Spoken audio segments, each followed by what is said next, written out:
Cool. Thank you, everyone, so much for coming to hear us talk a little bit about Crash Bandicoot 4. It's about time. I am Rylee Shumway, as you can see in my little name, an associate producer over at Activision, and I had the wonderful pleasure of working with the folks over at Toys for Bob on Crash 4. We've got a couple of them here with us today, along with our amazing voiceover director on the project. Do you all want to introduce yourselves? Sure. Take it away, Lou. Yeah. Hi, I'm Lou Studdert. I'm the creative producer at Toys for Bob, and I got to work on Crash Bandicoot 4. Yay! And I'm Andy Salvo. I'm the cinematic director at Toys for Bob, and I also got to work on Crash 4 and make all the cinematics. Yay! Yay! Yeah. And I'm Amanda Wyatt. I do not work at Toys for Bob. It's a shame. Shame. I know. I'd love to move up there. I am an independent voice director, but I've worked with Toys for Bob. I don't know how many games have we done now. A lot. 3, Quite a 4, lot. 5. Anyway, I chalk my experience with Toys for Bob up to very grateful because they're actually video games that my kids can play versus everything else that I do. So I always say that when they call, I get like an entry pass to heaven still. The rest is questionable. We try. Yeah. There's Toys for Bob is what's keeping the pearly gates open for me. Don't go away, guys, because yeah. Do our best. We'll do our best. The wholesome studio. Yeah. Amazing. Well, hello. Thank you. Thank all of you also for coming and being here with us. I guess we'll just hop right in and talk about Crash. You all had a pretty unique challenge with Crash, wanting to make a true sequel to the original trilogy. I thought we could just start with, you want to talk a bit about what the team's perspective was on that from the start, and then what was your kind of guiding through line over the course of the project?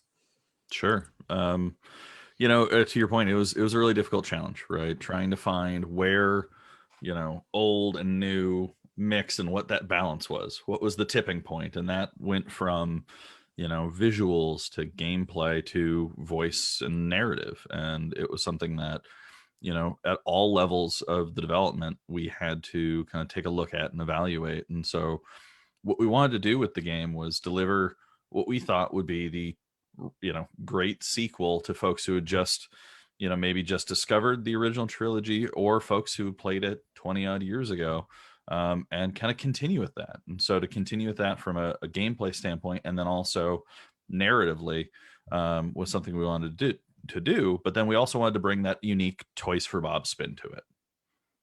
So Yeah, and narratively, we basically wanted to break it back down to the original thing that the original Crash trilogy did.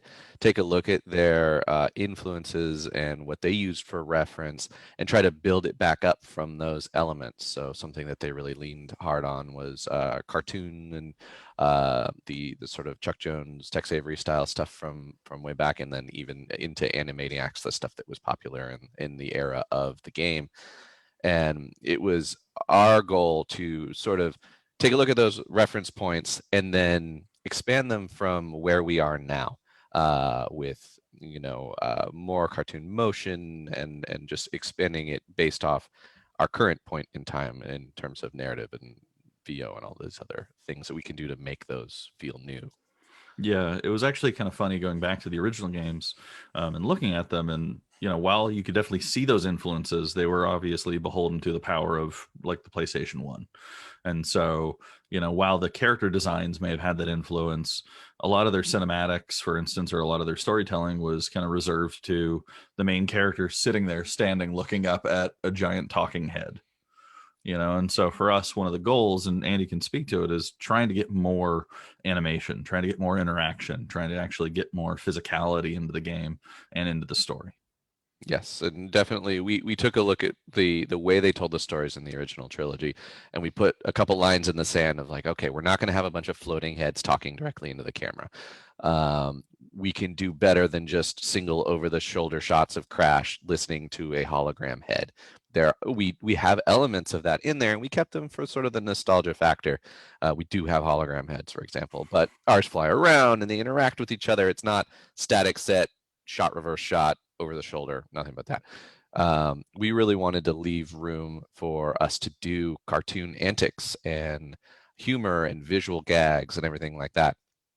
And we thought, with the technology we have now and the rigs and everything like that, we can really lean into that stuff. And although we are still constrained slightly by joint rigs in video games, the amount of flexibility we have now and the ability to do cartoon animation is well beyond what was available back then. And we really wanted to show that off and show you what we could do.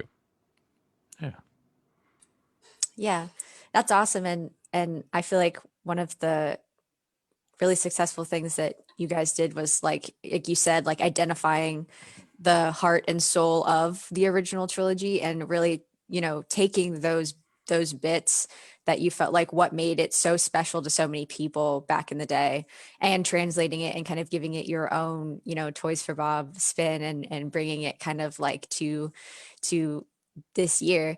And I think, a lot of that has to do with evaluating like the characters themselves, right? Crash himself, and Crash doesn't talk, right?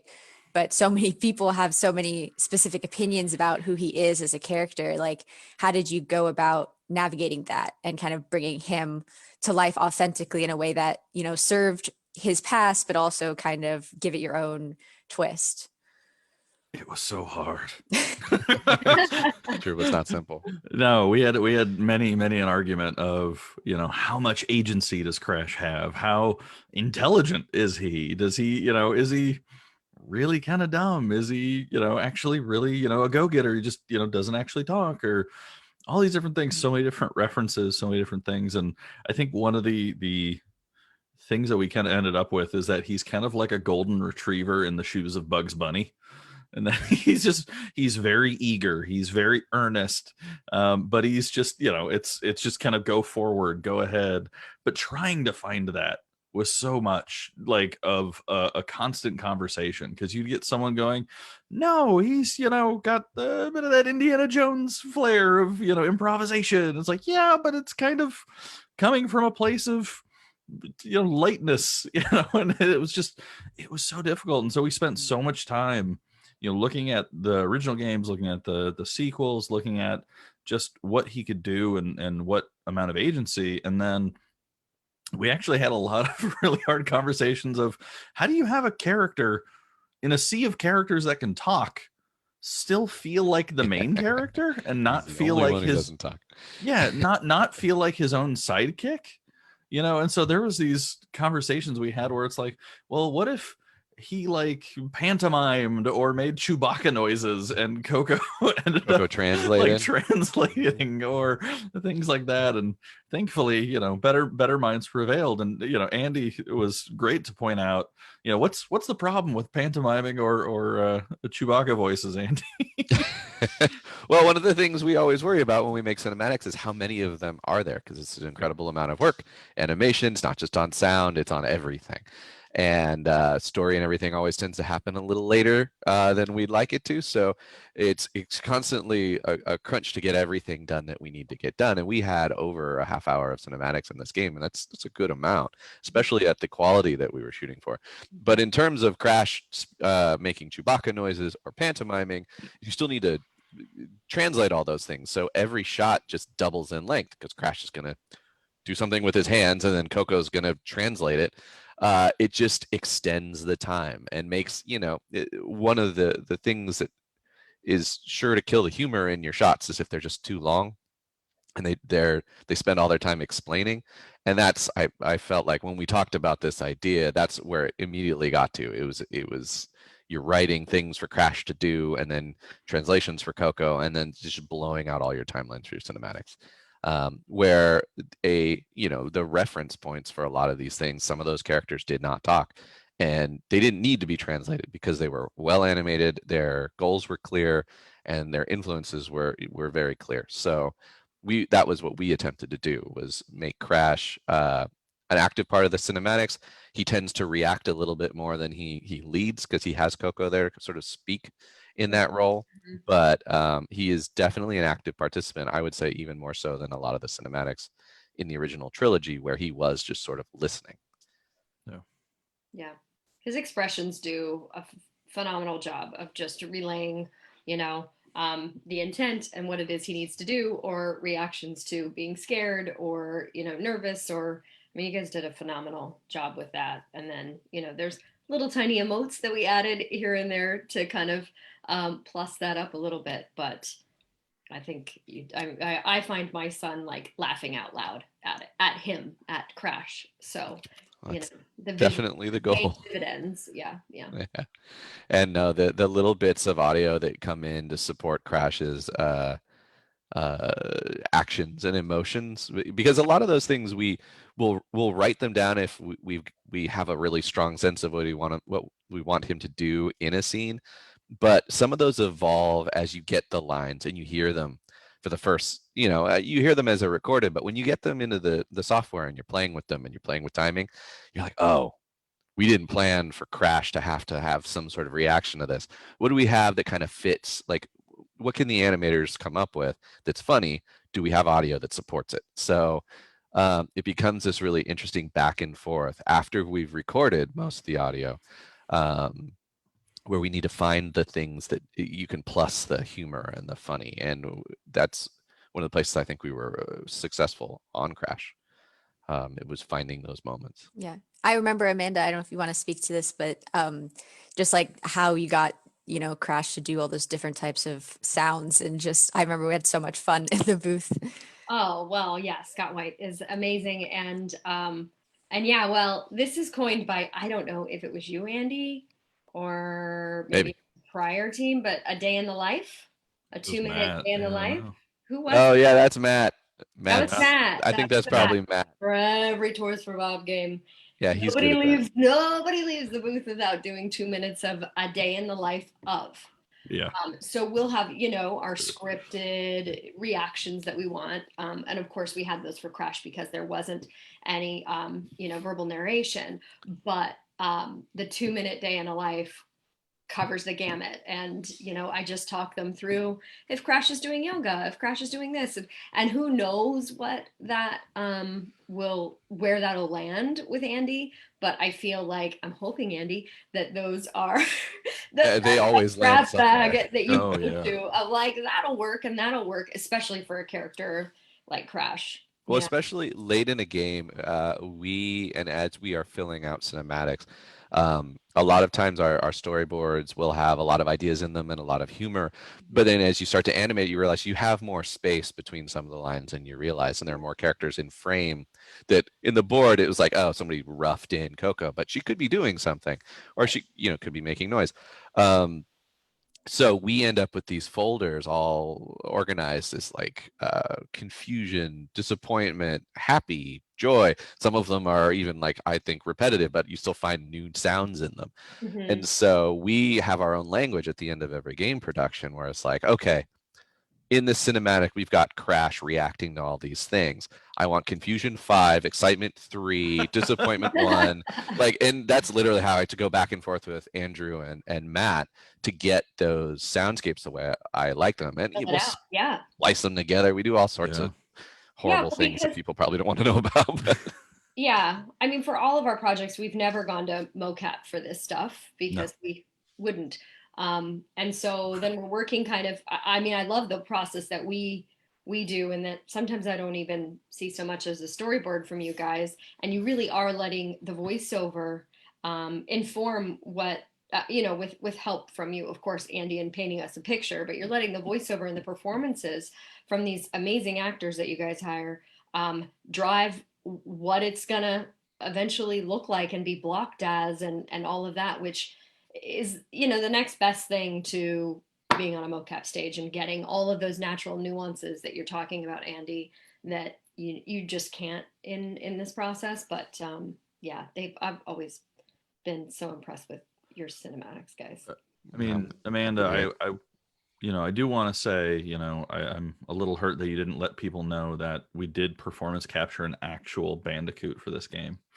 We got the little ping pong balls and put them on, that tiny little marsupial, and no, we didn't do Great. that. There's a little obstacle course. We built an obstacle course. It's entirely 100% Awesome. anatomically accurate to a real Okay, good. Bandicoot. That's what bandicoots look like.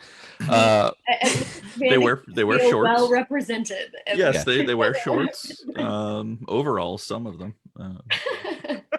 But yeah, it's our flow, and I don't know if it differs from other video games because actually I've worked at Toys for Bob my entire career.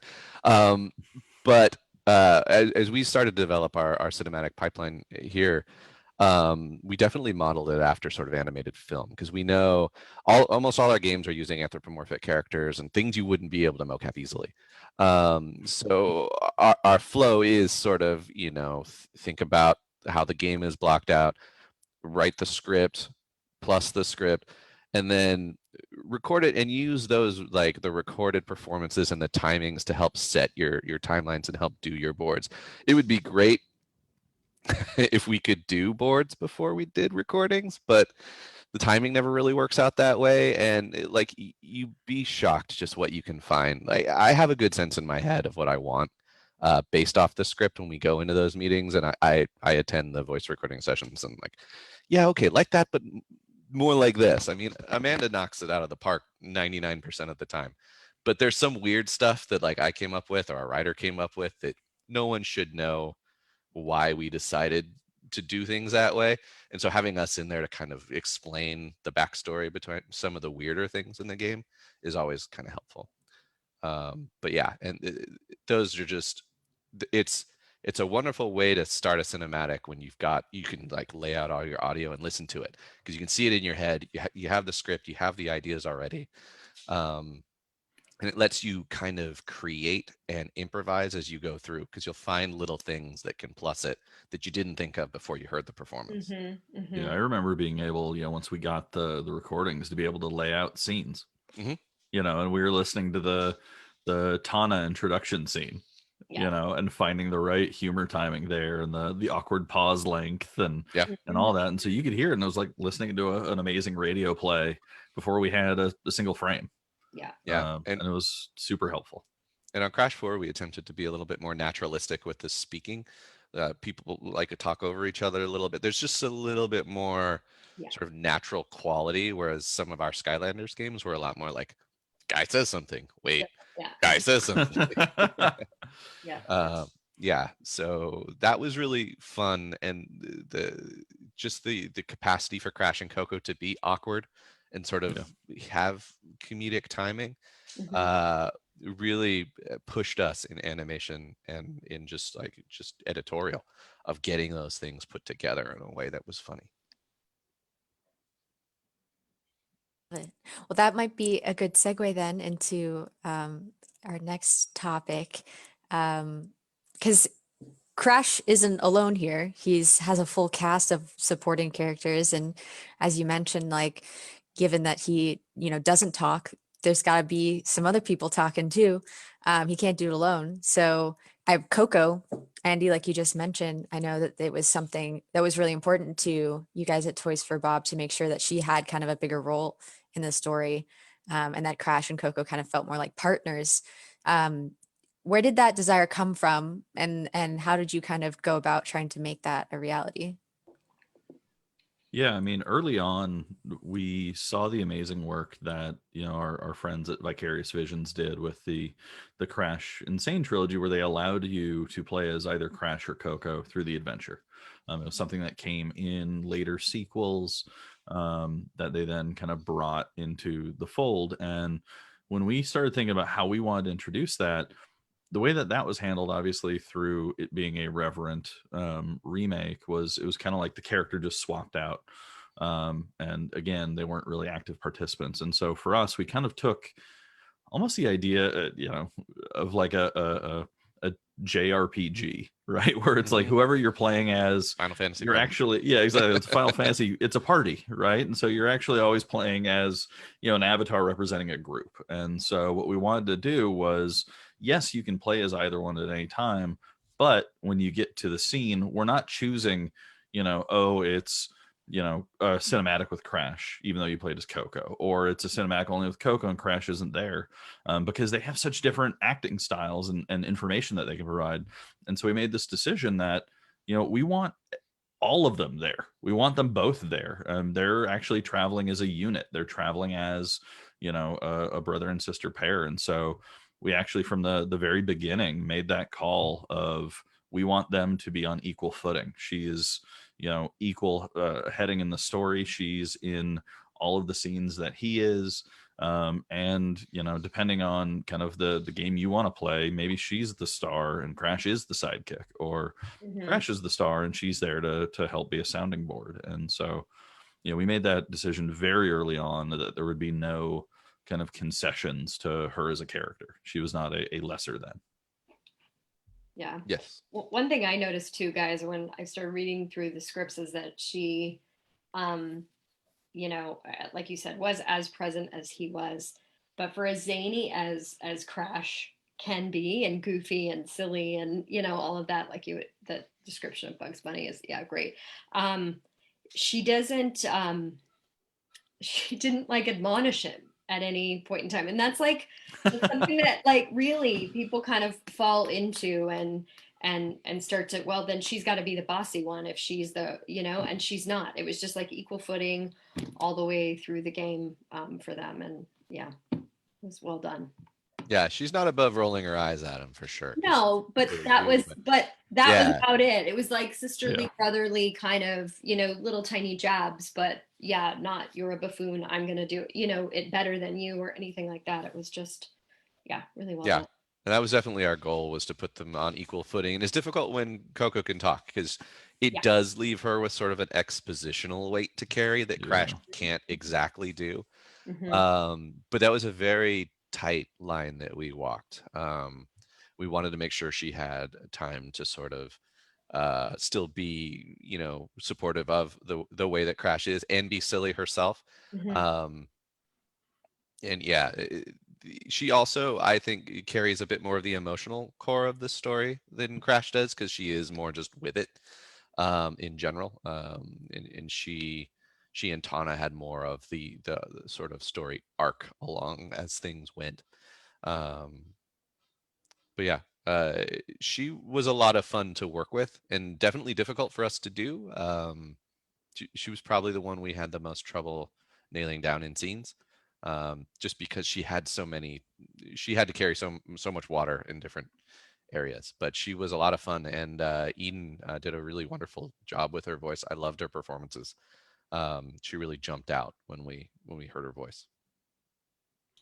Yeah, I think that was one of the other things is, you mentioned it earlier, a more naturalistic performance and trying to get her, slightly aged up. Just a little. Just a little, just to give her more, not personality, but realism slightly, compared to going completely cartoony. I think that was part of it, was to be able to show that range and to be able to have her be, simultaneously her own character and handling of exposition. So it was a tough balance to find. Yeah, and I'd love to, now that we've established kind of how she functions, it would be great to move forward with her and bring some more of the silliness back into her, because she struck me as just along for the ride with Crash at all times. And although he's more physically silly and pratfally, I think she slides really well into that too. And they could just be there together, because they are fun that way. And it was one of the funny things about putting them in the scenes together, was one of the things we really wanted to avoid was having to do scenes twice. Oh, you played Coco on this level. Here's the scene with Coco, and you played Crash. Again, practicality means not doing cinematics twice if you can help it. So putting the characters in sort of a grouping that makes it feel like, oh, it doesn't matter who you played, you get there, and the whole the team as it is formed, even if it's got Dingo and Cortex or whoever else, is all there, whether or not you played them to that point or not. And trying to convince people in the office that was a good idea. It took a little doing, A little surprisingly. bit, yeah. Yeah, you used to go like Final Fantasy. Come on, it's it works video like this. video game shorthand. Yeah, video game shorthand is a thing, and it's very valuable, and we Yeah. need to use it as much as possible. Yeah. Yeah, I love the idea that everyone is kind of part of a party. So you can have all of these characters kind of grow together over the course of the journey and not feel like so isolated, like you're just Crash, right? I just was thinking the fact that it's, you know, there's D&D bones in Toys for Bob. Yeah. Deep D&D. Do you want to talk about that, Lou? About Yeah. Kind of the triad, the Cortex, Dingo, Yeah. Tana triad? Yeah, so we have these alternate playable heroes, and they take a large kind of through line in our narrative as kind of alternate kind of pathways for you to kind of experience what we call timelines in the game. And when mapping that out, you know, we're like, okay, how do they interact with Crash and Coco? And like the first thing out of someone's mouth was, all right, well, I think yeah, Tana's definitely like neutral good, and Cortex is chaotic evil or true evil. And then what's Dingo? Dingo's chaotic neutral. Clearly, he's just bumbling around, causing, you know, some sort of chaos that inevitably someone has to react to, but it's not out of malice, it's just out of happenstance. And so from traveling as a group and kind of, you know, being a party to, you know, the you know, relationship mapping of how these characters interacted, I'm like, yeah, the D&D adjacent bones of Toys for Bob are always popping up when you least expect them. Yeah, they always come up too. Yeah. It's, the two fellows who started the studio both worked, or did they both, or one of them definitely worked a ton on Dungeons and Dragons. And we had a number of artists and things that were artists who did covers on the original Dungeons and Dragons books. Like historically, our link to Dungeons and Dragons has been quite strong. And you can guarantee when people start charting out characters, it comes up every time. So it's fun stuff. Yeah. Yeah, it's such a great way to kind of easily put people like characters into buckets. That's cool. Speaking of Coco, her main relationship in the game other than Crash is with Tana, who also kind of has had this revival in a sense, you know, originally in the first game, and this is kind of the first time she's come back in the main series. You want to talk a little bit about, you know, your approach to bringing Tana back into the main game and how you went about that?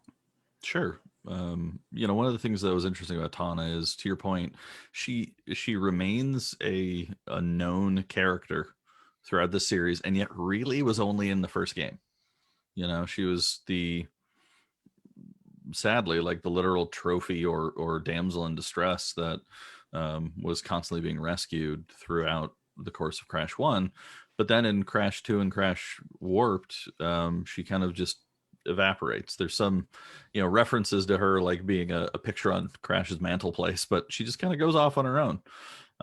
And so when we were kind of charting the characters that we wanted to bring back and the kind of narratives we wanted to tell, this kind of interesting question of, well, what about Tana kind of came up. You know, again, I mentioned the great teams at Vicarious Visions, and also our friends at Beanox. You know, each kind of looked at kind of this artifact of who Tana was from the 90s and kind of tried to revitalize that character. But they were still kind of beholden to a bit of that past, right? Because they were remaking these games. And so Vicarious gave her a lot more agency in kind of her intro in Crash Insane trilogy, and Beanox even went further, making her a really cool DLC or kind of an expansion character for CTR. But for us, we kind of wanted to look at what are the things that could have happened in that time that has passed. And, you know, now that we're playing with multiple dimensions in this game, you know, what does that mean for this character? And what would that experience that Crash and Coco have of her disappearing kind of happened if it was happening to her, where Crash and Coco and her universe had kind of disappeared? And so, you know, we spent a lot of time kind of figuring out the through line of that character and trying to both be reverent to who she was, but also give her a voice for the first time. Because while she was there, she was really just, more of a symbol than a character. And so we spent a lot of time trying to find her arc and kind of envision what happened in her dimension and, set that up in a unique kind of parallel running path to the events that happen with our Crash and Coco, and kind of jumble that up as far as this multidimensional tale is being told. Yeah, she was. Oh, go ahead, Amanda. Really You quick, first. shout out to Julia Schofling, who's on the line as well, for the casting on that, because we talked about this last week, that Ursula, I'm gonna Turanian. Tahirian? Tahirian. Yeah. Tahirian. Sorry, Ursula. She was phenomenal. I don't think that.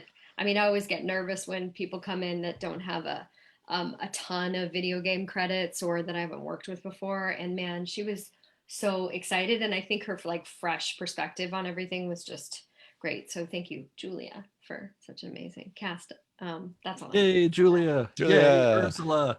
Yeah, no, she was great to work with. She was one of the ones that we all went in when we started listening to the different casting calls, had a lot of different takes. I think she was probably the most divisive. But I think where we settled turned out great. She had this really great sort of world weary without sounding a little, too like. A few of them kind of came across like old soldiers, and you're like, maybe not exactly what we're after. You're always afraid of it She still tipping has- into, what was it, Callahan from Wreck-It Ralph? Or, Yes. a Sarah We had Connor impersonation. We had, Yeah. and who I love, don't get me wrong, Sure. but was not exactly what we were after with the character. Yeah. She's got pink leg warmers, so she's a little does. fun. Yeah. So yeah, she's so fun, and she was definitely a character that, like, I remember the original drafts of the story, we had a lot of people just kind of do story briefs at the beginning, and a lot of people just really latched on to her as a driving force in the story, because she was interesting. She came in, I mean, on one hand, she's got some baggage from the original game, but she sort of came in as also a relative unknown, and our changes to her made her feel like she could be even more of an unknown. So she almost immediately took on a more agent role in the story than I think we originally expected her to. And she was a great character to work with. I mean, the scene where she is introduced is still one of my favorites in the game. Some of the the range of emotion on her face that we saw was incredibly successful, and not to pat myself on the back, but I thought it came out really great. Oh, you should. Yeah. Shoot that horn, Andy. Well, I didn't animate it, but I did direct it. Yeah, just her character throughout is kind of a joy to watch, and her reactions to things are really entertaining. And yeah, I was happy with the way she turned out, and she did come across as sort of heroic but still flawed in her own way, and she had a really nice sort of arc throughout the story that I think, coming in cold, you probably wouldn't have expected it to be as fleshed out as it was. Yep. And to your point of her being an unknown, I mean, one of the things that we were originally planning for, it's kind of still in the game. I mean, if you ignore marketing, is that you don't actually know who this character is until she rescues Crash and Coco. Mm-hmm. Yeah. It's meant to be, question mark, question mark, question mark. And then, you kind of realize it along with the characters, but obviously, we gotta get it. That was certainly the way it was written. That was the way it was written. That's why it's in there, but it was supposed to be a reveal, and Yeah. marketing likes to do that stuff themselves. But we did our best. Yeah, can't change it at that point. And one of the things that also is interesting, and just a reality of game development, is the Beanox portrayal of Tana. I thought was really great as well, but they didn't come out until we were already rolling on our story. Yeah. So it's one of those things, you see something that somebody else has done that's really fun, and you're like, oh, well, we can't, it's too late to integrate any of that in what we're doing. But it's always interesting to see how different people treat the characters. Yep. Yeah. I guess to that point, like, Amanda, we had you were our director for CTR for Beanox's take on kind of Crash. So you've worked with like a lot of these characters before, you know, Cortex in the booth, and what was that like? Do you have a perspective on directing for a new game with these kind of, you know, the same familiar characters, but this a little bit of a new spin on them versus, you know, working with characters from a remaster perspective? Yeah, yeah. I feel like, well, I mean, first and foremost, again, to Julia, we and the guys, you know, this is one area, the casting of these characters is one area that they look to kind of start fresh with, you know, for a lot of the characters. And so that was really kind of it, it was a lot of fun. And it also kind of just was a little bit challenging because you don't ever want to like go outside of a mold or familiarity that people know from a franchise that's just so, you know, so well known and so ingrained in people's heads. But we did take liberties as to, you know, okay, times have progressed. This is different now. This is who Coco is. You know, and like you said, like this is our own spin on Tana. At the same time, there were people that have been in, you know, all of the other renditions or most of the other renditions, i.e. Lex Lang, who is just amazing at what he does. And like, just, you know, he hops in the booth and Neo just oozes out of that. Just comes out, yeah. Yeah. He was a lot of fun. Yeah, there's really no directing. You just sit there and enjoy your time with Lex as he does that. But yeah, I mean, it was I'd say that was like the biggest difference is that the new characters or the new cast in some parts, that just we were finding our way like we always do with new characters, and just kind of putting something to bed and starting something new. Yeah. I mean, I you know, remember on the CTR recording, you know, having to match specific cadence and timing to certain lines because there was, you know, Yes. 20 Yeah. years of fan expectations, right? Where it's like, hey, I remember how, you know, Cortex would yell when he hit you with a rocket as he went by you, you know, because it was like, the trophy is mine, Yeah. or The something like pitch that. wasn't quite the same. And it's one of those things where I you know, forgot about that actually. yeah, and Spyro was like that too. Yeah. Yeah. It was like, we got to get this line just right. yeah, was trouble with the trolley, eh? You know, you Yeah. gotta watch, you're gonna match that perfectly. Yeah, we'd be like on YouTube playing the clip and then We were. Yeah. God, you guys, I forgot about that aspect. Oh, You man. just do it this way. Yeah. Just do it this way, please. Yeah, but like and Dingo Dial is quite different from, you know, or some of his stuff is different from how Fred's played him before. Like all of we were talking about all of the food truck and all of that spiel. I mean, that was so much fun for Fred and different from you know, what he's ever done before. So You almost couldn't stop him from doing it either. Once he got rolling, it was like, just roll tape. yeah, Let him go. He's off. so fun. He started like he was just doing like jingles almost for the Dingo's Diner by the end. It was great. Yeah. And then we brought in, of course, Richard Horvitz, which Yeah, just a can't really go really wrong. off-putting gentleman. Yeah. Ugh, Can't stand it. terrible.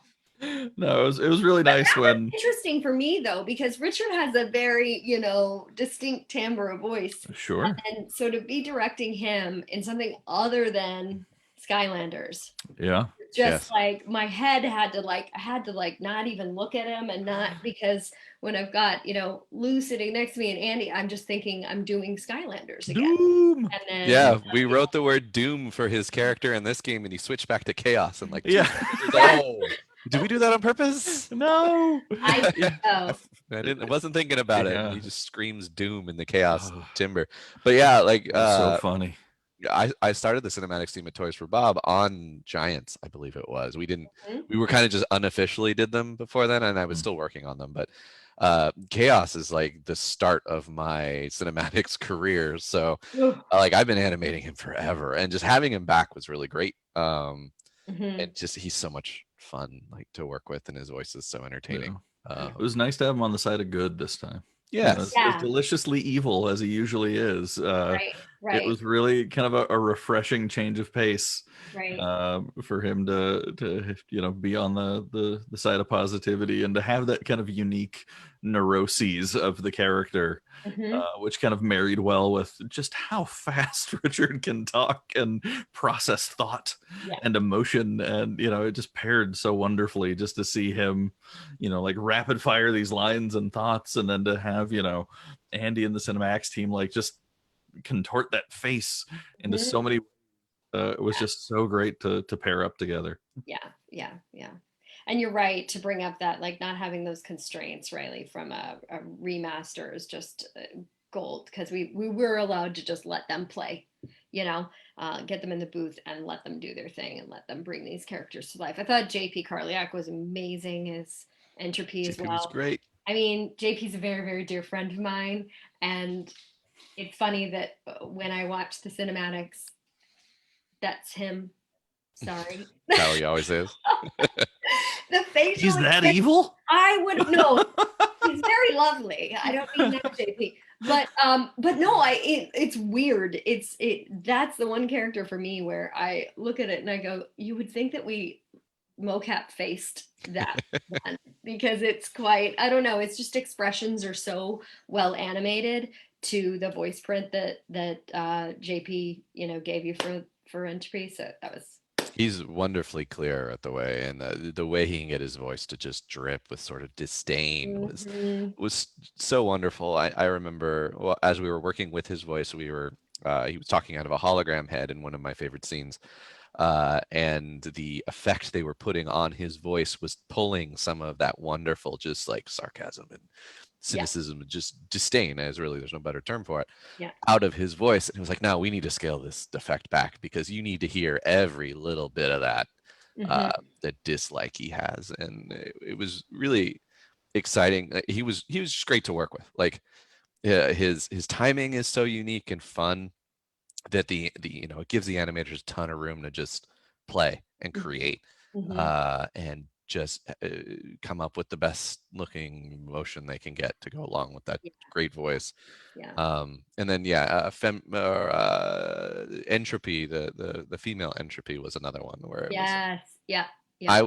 if I have a regret from Crash 4, it's that we didn't have more lines, because every line she had was like, whoa, that's good. Yeah. Her voice is so good. Mhm. And she definitely, her and JP together too, were like it's just great two halves of a whole that Mhm. I would love to work with more. So Yeah. Well, you could do another one. no, I'll see what we can do. I don't think the fans would be upset. Cool. Well, we've covered so much. I wanted to touch on one last thing, because we didn't get a chance to talk about how the narrative has evolved kind of within level design. Also, we talked a lot about cinematics and the animation there. But Crash is a platformer, Lou. It's a hard game. It requires concentration and focus. But you did kind of endeavor to do a little bit of narrative inside some of these levels. Can you talk about that, a little bit? Yeah, it was a living nightmare. No, no. I mean, the thing that you touched on really well is that you're so focused in this game, and you are so focused on kind of your finger dexterity on the things that we're asking you, because it's a type of game where you are being asked a question and then you need to answer it specifically, right? As far as a gameplay question is concerned, and so a lot of your mental focus is on that.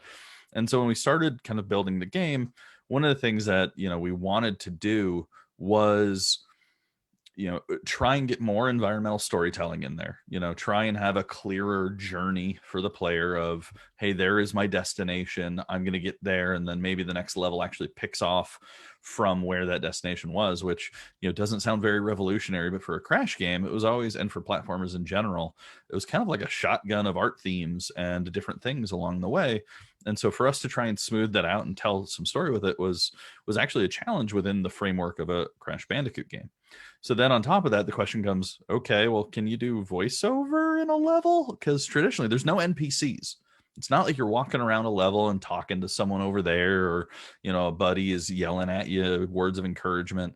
In fact, anytime there is a living character in a Crash level, it looks like an enemy. Like it's the hardest thing in the world to do, to put anything in a level of a Crash game that isn't just an enemy. And we actually experimented with it in a couple other ways, and it's tough. And so we started going, okay, well, what if so like we have a character named Engine returning in the game, and he's kind of hosting these events or things like that in the world, in the dimension that he's in. And so then the idea came up of, okay, well, he's speaking through loudspeakers, right? And so it's kind of simultaneously background noise and humor if you're paying attention to it, but it's not essential dialogue. It's not something that would stop gameplay. You're not really going to stop and listen to it unless you really want to. And in fact, we actually made them interactable, so you can spin them and break them and turn them off if it was really bothersome. And so we kind of experimented with that, because the more we found that we layered in audio, the more problematic it became for, if you died, you had to repeat, and then you'd get audio fatigue of hearing the half of a sentence before you died again and again and again. And so trying to find those brief moments where we knew players were less likely to die, putting in, different kind of just code decisions of, hey, this line is happening in a busy area. We're not going to repeat it if you die, because we don't want players to get that fatigue, was a real decision, and a real thing that we had to figure out. For instance, we have these quantum masks in the game that would come in and talk, or would come in and you equip them and you get to play with them. And in the previous games, Aku Aku would just have an audio blurb, say "Boogaba," and then be spawned in. And we wanted to see if we could get more life and more flavor out of these masks when they spawned in. And so when we first did it, we actually had Scratch VO. I actually think it was me and Sue on Andy's team doing VO for these masks. And within like an hour, someone was like, please turn it off. Please no, because they would die, and then these characters would just talk, and it would talk and talk, and it just became too much. And so what we ended up doing, was really focus on kind of those bite-sized moments and those areas where players had those brief moments of respite to kind of bring those life in. And then kind of where we succeeded, I think, the most is in what we call these flashback levels, where they're kind of these 2D puzzle rooms where Cortex and the other scientists are talking at Crash as they're observing him, or Coco, into these kind of puzzle areas. And so trying to build those levels with a safe area at the start, a checkpoint area in the middle, and then kind of a safer end area. We purposely built those to try to allow those VO lines to be able to trigger. So it's an interesting game because it's nonstop. It's a constant, thing that you're playing through, and you're breaking crates and making noise. You're jumping and making noise. Enemies are coming at you and making noise. And because of all of that activity, it's tough to layer in VO. And so it was really interesting to see where we succeeded and what attempts we made that frankly just didn't work. Yeah, we originally, in the sort of narrative structure, we talked about having sort of levels that built to climaxes and then came down, and things like that, and actually trying to insert cinematics within the level flow, which was a very divisive idea. And even for myself, who likes to make cinematics, I was like, I don't think these levels need story in the middle, because Crash has a flow to it. You get going, and anything that stops you, especially something you weren't expecting, is not generally a good thing. And so by the time we got near ship, we had pulled almost every single one of the instances of a cinematic within a level out, and we left. The only ones that survived were the ones that are in sort of the tutorializing as you go into the game, to try to develop sort of a narrative flow for those to set you up for the story. And then we pulled back and got out of that business as quickly as possible, because the levels really do, they don't need a ton of narrative to get you going. They are a bit of a shotgun of different art styles, but they were presented in a way where the story ties them together. And the important thing is the mechanics of playing it and how good it feels to play them. So sliding a bunch of extra story in there is not something that is not something we figured out how to do effectively, certainly. Well, wonderful. We're about running out of time. Do you guys have any kind of final thoughts before we wrap up and then maybe see if any of the wonderful folks we have listening have any questions? No, I mean, I think the only wrap up I had is that this was a dream game to work on, and I'm glad we were able to pull it off somewhat. It's tough to look at 20 plus years of expectations and climb that hill, but I think from a gameplay standpoint to a narrative standpoint to a voice standpoint to a cinematic standpoint, it was something that was a challenge but was an absolute joy to work on. And I think what we ended up with is something that we as a team are immensely proud of. I don't want to speak to Andy, but hopefully he's proud of. If not, I will pat your back, sir, because they turned out really well. No, I'm very proud of what we were able to pull off in terms of cartoon animation in games. I think we're doing our best to set a high watermark for that sort of thing. And Toys for Bob has always taken a ton of pride in their animation quality and doing cartoon animation in sort of an old school way that's fun and amusing and entertaining to watch. And I thought that Crash was a great example of what we like to share with people. So I was very proud of the way things came out. Yeah. Well, and you guys should be proud because the community sort of responded to that today with your nomination of best family game. So Yay! Nominated for the Game Awards. Please vote. yes, Yeah. please vote, guys. Yeah. And just a special shout out to Amanda as well. One of the kind of unseen things, there's always some elements of making a video game that if it goes right, you don't notice. And I think voiceover direction counts as that. And every game we work on, the first thing we do is try and call Amanda Wyatt because, dear God, she's amazing. So thank you is so Amanda much. Free is definitely like Yes. sentence one. Yeah. When is Amanda free? Yeah. Do we have to wait to write the story till Amanda's free? Can we schedule around Amanda? So honestly, like, You make her blush. Yeah, but thank you. And it's always been a key element of these games is Amanda's direction. It's been an honor, yeah, definitely. And the talent and all the thank you and Talent's all the talent is just, this cast was amazing. I mean, Corey Burton, Fred Tatasciore, you name it, like Richard Horvitz, it was Roger Craig Smith. Wow. Like and like a Saturday morning cartoon should be as lucky to get that cast. You know what I mean? So it was great. Thank you guys. And thank you, Julia, again. Yes. Thank you, Julia. So do we have any questions? Yay. Yeah, do we have any questions? Questions. Let's see. We have one in the Q&A. Can you guys see the questions, Lou? Yes, and I Andy can see it. Okay. Will there ever be future DLC? Asking the wrong crew. Yeah, exactly. I mean, we're here to talk narrative, VO, and all the story stuff, but can't really say anything at this point. Yeah, give me an excuse to do more cutscenes. Yeah. I love it. Here's a good one from Christy Bolton. Amanda, how did you become a voice director? It's such a niche. Gosh, I'm going to give you the really condensed version. I was a producer for a sound company that provided sound and voiceover for video games a long, long time ago, before there was even a union contract for actors to work in video games. And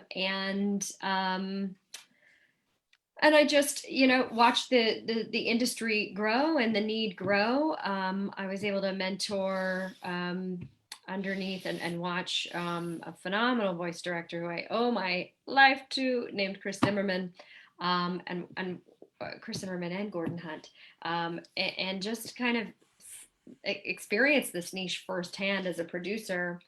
And then I just transitioned into casting and directing from there. So it was not something I ever thought I would do. I was an actor a long time ago, but I'm way too controlling to let my life be led by other people's decisions. So yeah, backed out of that.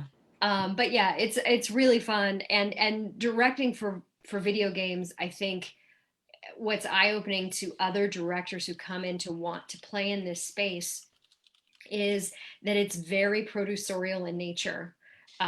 It can be spreadsheets and you just go line by line. It's completely out of order. It's never recorded in a linear fashion. So it takes the left brain and the right brain and immense focus, and also just like the gameplay knowledge of how things are triggered, when things are triggered, volumes and intensity levels and all kinds of things. So I wish I could say that it's like getting a blank canvas and and molding the actors like this, and it's like, no, it's not, because we've got these parameters we need to stick with. But I love it. So it is. Yeah, I think the best part is like the left and the right, and it's creative and critical thinking all at one point in time. So that's kind of how I got started. Thank you, Christy, for asking. Yeah. You also have to have a high level of patience for hearing people push blocks. The amount of Pain animations. Pain light, pain heavy, effort light. Putting people on fire is the best one. Lighting on fire for 5 seconds is always a good one. Yeah, that's fun. Brief fire. I still remember on CTR, it's like, okay, you've spun out. Okay, so yeah, you trying to direct someone to go, well, it's about 2 spins. Yeah. And it's like, do you want some Doppler on that one? Few spins, more dizziness. Yeah. I like the death one. The death tracks are always my favorite because there's some people who really lean into them. Yeah, mine too, for sure. Yeah. Let's see here. Mohammed has some questions, but I don't know. Those are more gameplay focused. I mean, the best thing I could say to Mohammed, as far as the difficulty of some of the completion of the game, when just to keep it brief because it's not really the audience here, but when we were trying to work on the design of the game, there was a lot of thought of making the game almost stratified, of the story being accessible and then additional layers of difficulty from there. And it's very difficult to accurately gauge the skill level of people who have a muscle memory from over 20 years of playing a game versus someone who's maybe brand new at the game. And so, as far as the difficulty level is concerned, I'm happy with where we ended up. Are there learnings for the future? Absolutely. But I think there's a lot of game there and a lot of different things to experience for players who want to experience that content. And then Connor, let me see. Sorry, having to read live. Oh, I see. There's another one. Oh no. And then there's some in the Q&A, and then there's some in the chat. Oh boy. I'm like, oh. I don't see. Let's see. So Connor's in the chat. Let me see. So you touched upon matching sound cues or catchphrases in voiceover, but when it comes to these legacy characters with different actors on different projects, how much do you try to have them match the sound of a previous actor / established character sound versus their own take? Compare Lex Lang voicing Cortex consecutively for many years versus Engine or Entropy, having maybe different people depending on the game. Thanks for your time and your insight. That's a great question. I think that, even when it went out to casting, this was its own thing. This was not, this is bring your vision of this person to the table. And I think that's evident in the casting too, that, they might touch on how they sounded before, but we didn't really box anyone in, as far as I recall, guys. We didn't really say, well, so-and-so sounded like this. Could we skewer? If I remember, Julia, we did have callbacks for some of these roles, maybe 1 or 2 of them. And it was just based on, noodling what their performance was, that they submitted on their first audition, then trying to make them sound like someone before. I think that we wanted, unless it was a recurring character that was being, voiced by the previous actor, then of course we kind of went back to the ref that we had for, with Fred for Dingo Dial on CTR. I think was the most recent thing he wasn't Dingo Dial on CTR, I want to say. Yes. Yes. And there's a bit of also changing of tone, for the game. Yeah, itself. exactly. I mean, from it being a, the original trilogy was very call and response of, someone just talking and then someone listening. Mm-hmm. And so for this being more of a conversational type of acting style, and also trying to slightly age up the tone of the game, because obviously the people who played the original trilogy 20 odd years ago have kind of aged with it. So trying to match that kind of led a bit more of a look for more naturalistic voices to kind of counterpoint to the kind of overtly Looney Tune style of animation. Mm-hmm. Yeah, and in terms of, we went through and watched all the cinematics and listened to all the characters from the original games, and so that kind of colors our take on things as we select people to play the roles. It doesn't necessarily make them play the roles differently, but we do go in with a sense of what they sounded like, and that does sort of sometimes will color our choice a little bit, or sometimes we're like, we want to take this character in a slightly different direction. So that it probably only factors in at that point. Don't try to make people sound like somebody else. Yeah. It looks like Christy had another question. What do you look for in a voiceover audition that gives it the special spice to help cast them? Correct pronunciation. Correct pronunciation of all proper nouns in the game's lore. Yes. Enunciation. Yeah. You know what? I think that, Christy, the best thing I can tell you is that I can really, and this is because I listen to a lot of them, as does Julia, who's on the line as well still. I can tell when someone's wants the job and when they've just phoned it in. So I feel like I understand voice actors get a stack of auditions to go through every day. I implore you to look at the ones you really want and spend some time on them. I'm not saying don't do all the others because I don't want you dropped by your agent, but spend the time you need to really flesh out the character, breathe some life in between the roles. If it's given to you as line by line and not a scene, you should be creating the scene yourself. You should be writing responses to whatever you're talking to. It's going to make your performance sound a lot more grounded, and it's going to make it's just going to make it pop, to make it sound like, okay, this person's invested, she wants this, she gets the character. There's really no sizzle or anything that I like on anything. I think I feel like the opposite when I just hear someone just cruise through line by line by line by line, just to get their voice on tape. There's no character development. So you should approach a voiceover audition like you would approach an on-camera audition. Breathe some life into it. Rehearse it off mic before you rehearse it behind your mic. Hopefully that's helpful. I think it's great, and I think that's one of the interesting things is, when we listen to them, it's both, is the voice correct, but is the acting good? Yeah.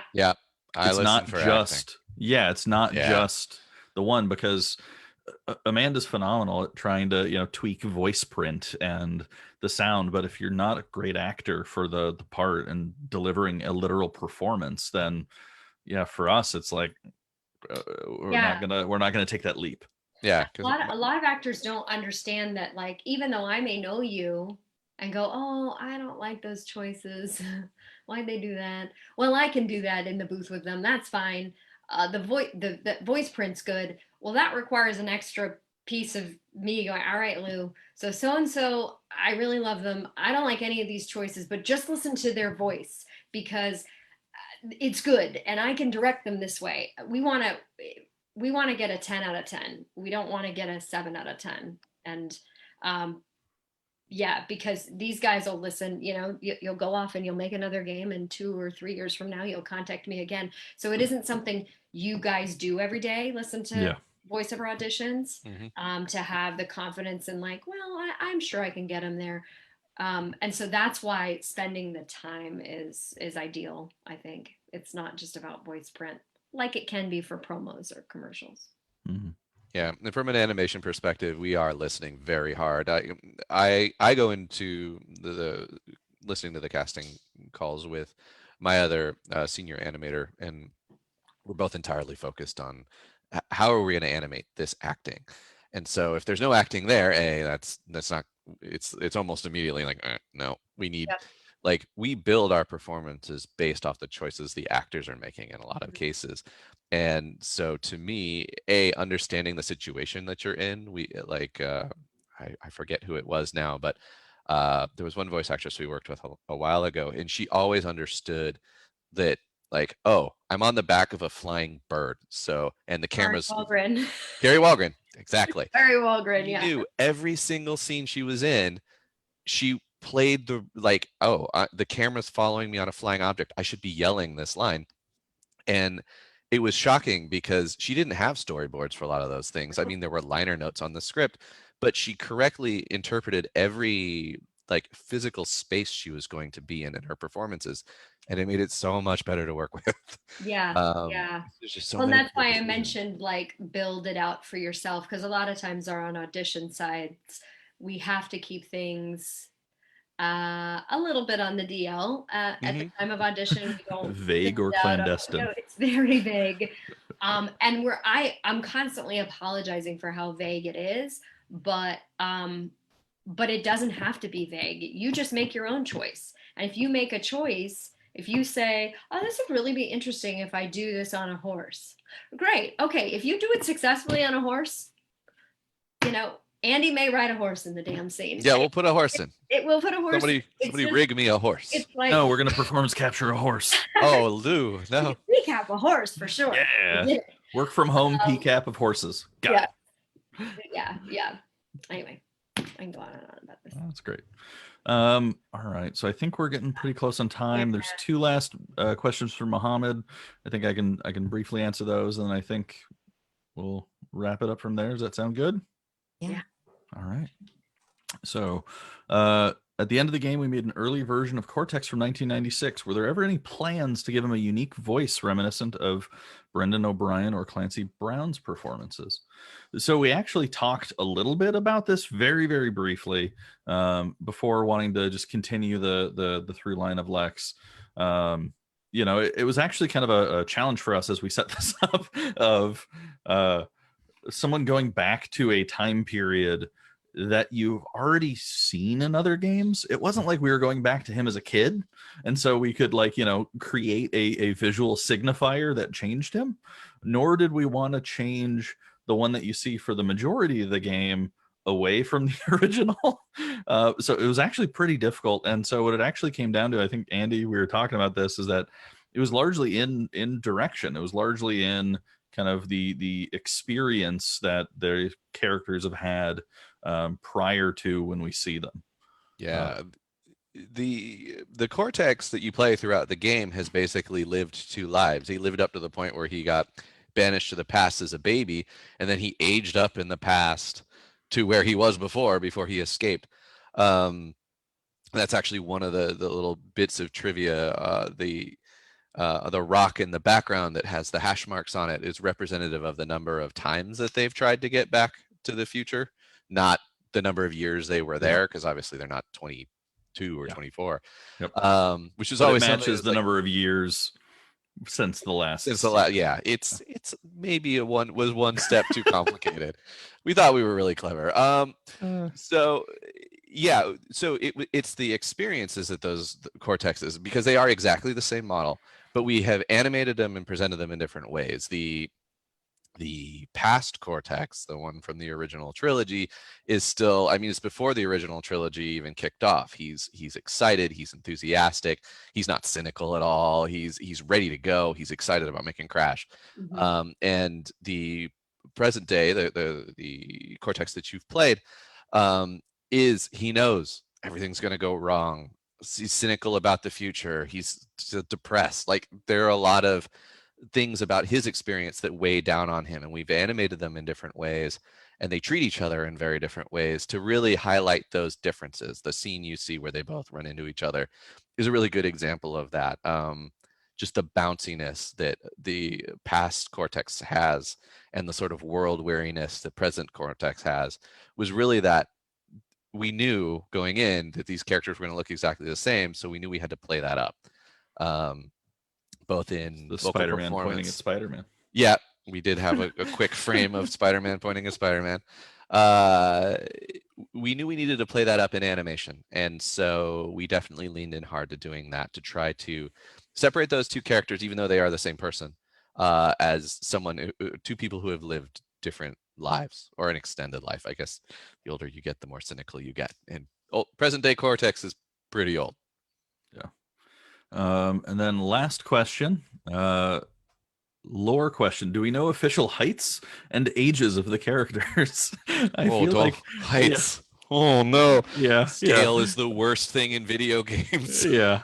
I feel like this always differed from game to game a majority of the time. There's never been a time where this has been officially settled on. That will not be settled on here. I apologize. No, ever. By anybody. Like, how tall a door is in video games is this knockdown, drag out fight every time. Because, like, well, who's walking through it? Is it the gameplay version or is it the cinematic version? Like, if it seems like sizes are changing a little bit, like, we were consistent within the cinematics of how tall our characters were relative to each other, but based on the sets, like, you will occasionally go, well, there's a dinosaur egg they're supposed to look in, and it's twice as tall as Crash. So that's going to be a problem. So there are a lot of times where you're like, well, we need to bring up scale on everybody 50%. Like, just the sets and everything, they're built to be looked at from certain angles. Yeah. And cinematic camera brings it down, puts it at head level, and now you realize, everybody's short. Yeah. Oh god, Dingo Dial's trailer. Do you remember Dingo Dial's trailer? I do. The first version of Dingo Dial's trailer was in level, and it made Dingo look like he was this big because the couch bounce on his couch. Bigger, yeah, the couch was bigger than 3 Dingo. Hops. Yeah, yep. You can jump on it. And so we're like, it's so tough to tell, because you're like, is that just a Dingo Dial sized couch, or is he really tiny? And it's such a balancing act when making video games, because you're creating everything from whole cloth. It's not like they exist in our world or they exist in reality for you to go, all right, put them in a lineup. They're okay. Crash, he's 5'1 3/4. We do try to do that a little bit. That's the thing. Yeah, but it's mostly in relation to themselves. Not necessarily, yes, not like necessarily crates. Relation to reality. Yes, right. Exactly. Like, we would measure against crates. Like, Crash is 2 crates high. I think Tana's 3 or 2.5. So. I think she's 3. Yeah, and so that's kind of, it's just a video gaming development quirk. It's very difficult for us to determine that in reality, because, to Andy's point, where you point a camera, the depth of field, the lens you're using, all these things change everything. So I will just say, compare them against each other. Yeah. Don't be happy if it looks consistent. Yeah. Yeah, the shot we were talking about previously where Cortex runs into each other, I had a shot where Cortex, and I blocked it in one of these scenes out, and I blocked Cortex up against the wall. He's holding his gun, and the camera kind of pans across them to reveal past Cortex coming forward. And I'm looking at the scene, and it looks good in blocking, and I put it in engine, and Cortex is standing next to a power outlet, like a standard 2-gang power outlet that is this big. It goes from his chest to over his head, and the circle with the two little power ports in it is as big as his head. And I was like, okay, and like, what do we do? Do we take it to art? Do we scale up the characters? And a lot of times it's a balance between all those things, but yeah, the levels are not being necessarily built to cinematic scale. So it's a constant struggle and pull back and forth to get those things to feel right. Yeah, don't that even no one get ever knows started about. on. Yeah, don't even get started on an overland map scale either, because Oh. that's the mini golf version. Crash is the size of a mountain. Yep. Is that real? No. Try doing cinematics there. Yeah, exactly. So I think that I think kind of that was it, covers yeah. it. Yeah. So Well, yay. thank you so much, everyone, for coming. And thanks, Lou, Andy, and Amanda, for taking the time. Oh, no problem. Happy to.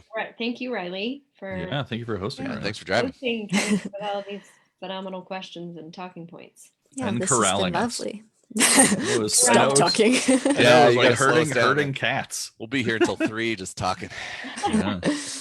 Yeah. Thank you, Halp. Yeah, thank Yes. Yeah, you. thanks, Halp. Yeah, help. Thanks. Thanks for inviting us. Thanks, Love you, Julian. help. Julian and Juliet. That's right. Julian and Julia. Everybody stay safe out there. Yes. Holidays. Please do. Yeah. Yeah. Have a great rest of your week. All right. Thanks, you just- everybody. Bye. Bye. Bye. Bye.